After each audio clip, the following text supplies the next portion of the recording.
दोस्तों आज आप लोगों को एक लड़का और लड़की की प्रेम कहानी सुनाने वाले हैं जिसमें प्रेम प्रसंग के चक्कर में लड़के की जान चली गई।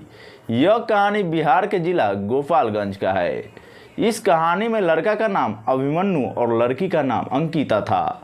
दोस्तों बिहार के पूर्णिया में कुछ साल पहले एक और प्रेम प्रसंग का मामला देखने को मिला था।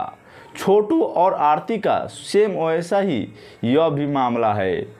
नमस्कार, आदाब, प्रणाम। मैं गुड्डू कुशवाहा आपका स्वागत करते हैं हमारा चैनल RL ग्लोरी में और आप देख रहे हैं सच्ची घटना की एक नई एपिसोड के साथ एक नई कहानी।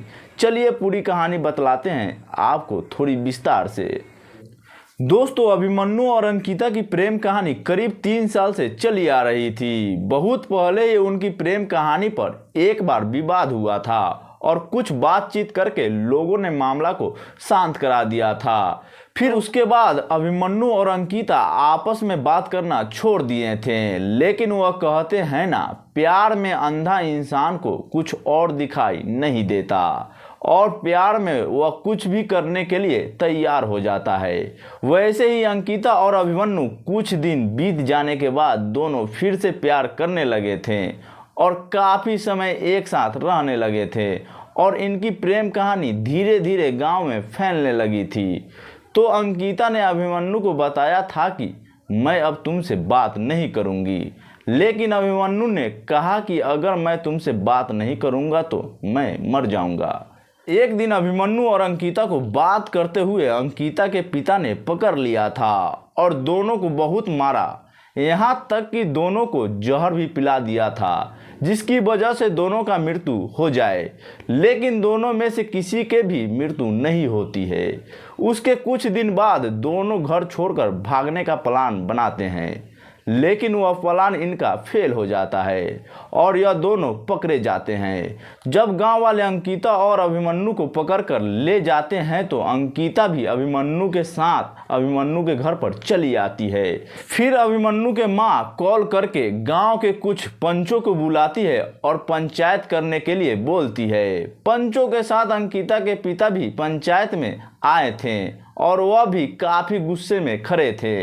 फिर पंचों ने अभिमन्यु के मामी से कहा कि अभिमन्यु को बुलाओ। उसके बाद अभिमन्यु के मामी ने अभिमन्यु को पंचायत में बुलाया। जैसे ही पंचों ने अभिमन्यु से पूछा, क्या तुम अंकिता से प्यार करते हो और उससे शादी करना चाहते हो? अभिमन्यु कुछ पंचायत में बोलता उससे पहले अंकिता के पिता गुस्से में अभिमन्यु के पेट में चाकू मार देते हैं।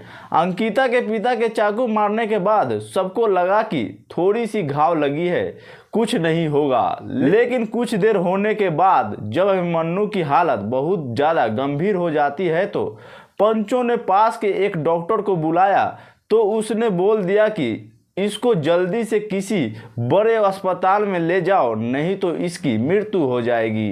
जैसे ही अभिमन्यु को अस्पताल ले जा रहे थे तो आधे रास्ते में अभिमन्यु की मृत्यु हो गई। जब अभिमन्यु के घर वालों ने अंकिता के पिता के ऊपर FIR दर्ज करवाया तो पुलिस वाले अंकिता के पिता के साथ 3 लोगों को गिरफ्तार कर लेते हैं और अंकिता अभी भी अभिमन्यु के घर पर ही थी और अपने घर जाने से साफ इनकार कर देती है और कहती है अपने पिता को फांसी की सज़ा दिलवा कर रहूँगी। दोस्तों अगर यह कहानी आप लोगों को छोटू और आरती की कहानी का जैसा लगा हो तो कमेंट करके हमें ज़रूर बताइएगा। दोस्तों इस कहानी को सुनाने का उद्देश्य मुझे किसी को ठेस पहुंचाना, किसी को तकलीफ पहुंचाना नहीं है। बस आपको बताना है कि आप जहां भी रहें सुरक्षित रहें और अपना परिवार का ख्याल रखें। धन्यवाद।